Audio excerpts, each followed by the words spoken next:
Hi everybody, it's March 2nd, 2026.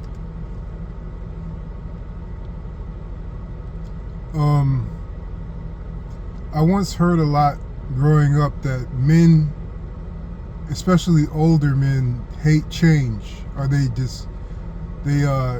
despise it when it comes. And I understand that because I can get very comfortable in my life the way it is, no matter what point of time that may have been or may be.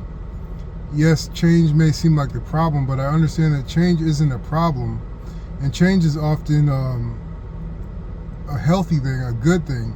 It may be uncomfortable, but it is a good thing.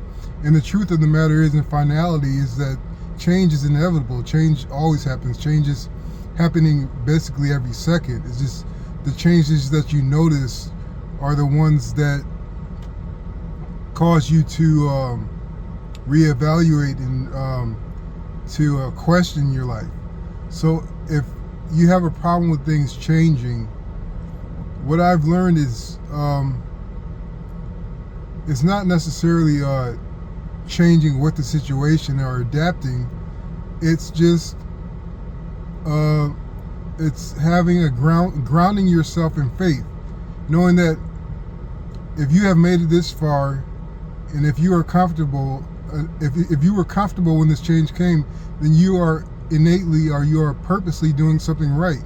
So if things are comfortable, then you know that this too shall pass. And if you continue doing the right thing, continue managing your life in a responsible way, in a way with goodwill, the change is going to get more and more comfortable as time passes, and you are going to capitalize on it if that is what you are aiming to do, and if you are working toward it in the right spiritually logical way. So this gets me to thinking about using your mind to build bridges for emotional evolution. And to start at the base, it is a very powerful tool to use your emotions to fuel change, to fuel improvement, to fuel healing. They say emotions can't be trusted and emotions are volatile, and I can't agree with that.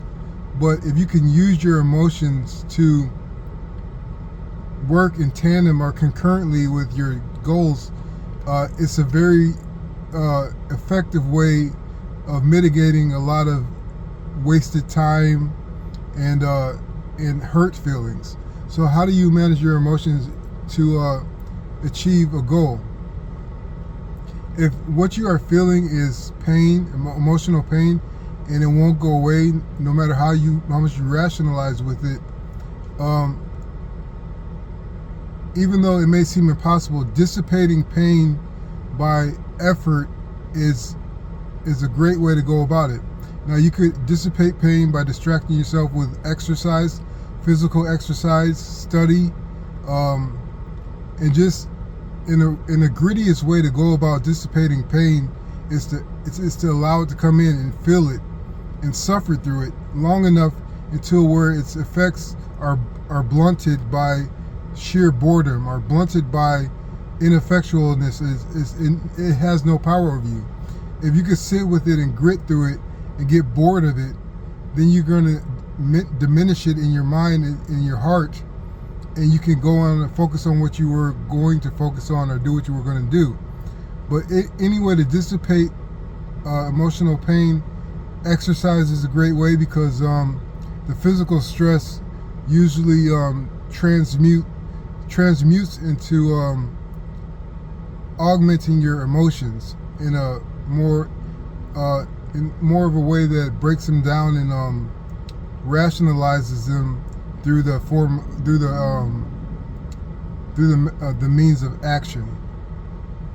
And I know this may sound cliche, but that's how it works. Dissipating emotional pain is possible. It just depends on the amount of energy you put into it or take out of it.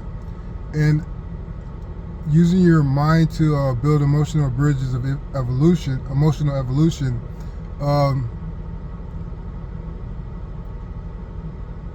as we grow older, we know that talk is cheap, and talk is cheap in many instances. That is true, but if you can have an internal dialogue with yourself where you are not afraid of being embarrassed and shamed about what you think deep down that you have never told anybody else and probably never will, if you have these conversations with your emotional pain or with your emotional blockages or with your emotional ponderings and questions, that you have deep, honest talks where everything is revealed, nothing is off limits. If you have these talks enough, you kind of tame your emotions. Your emotions know that Victor isn't afraid of feeling what he's feeling. Victor knows what he's feeling, and he knows why he's feeling that way. And he's approaching us, his feelings, in a brave and honorable way, in an honest and earnest way to improve and to stop this pain from creating suffering in his life. Your emotions have a mind of its own. So if you have these dialogues and these complete, precise, targeted assessments of your emotions are going to be less apt at fooling you. They're going to be more manageable in the future. And I'm not saying I don't go through emotional pains, and I'm not saying I don't get confused anymore, but it's just that when I have these dialogues with my emotions, when I assess them and give them time to permeate and to settle down and to mellow out and then hash them out later, that's a great tool that I use for advancing and for averting needless suffering.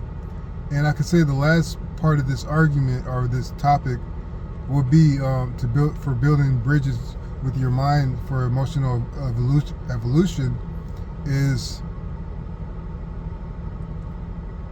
try to see in yourself, look at people and what they're going through, look at people and their complaints, look at people and their grievances, and picture yourself going through that, or remember yourself going through that.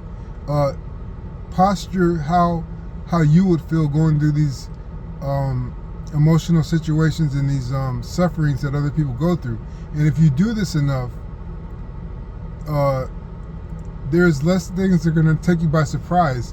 And it's almost like picking out books in a library and taking preemptive actions against emotions that may come in the future, or concluding and closing the book on problematic emotions that you have had in the past.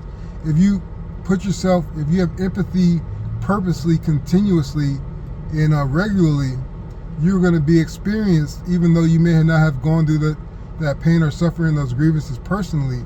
But if you put yourself in other people's shoes, eventually, consistently, eventually you're going to elevate your years of wisdom in an expeditious way by putting yourself through these situations that you haven't necessarily gone through. So I hope this helps. Thanks.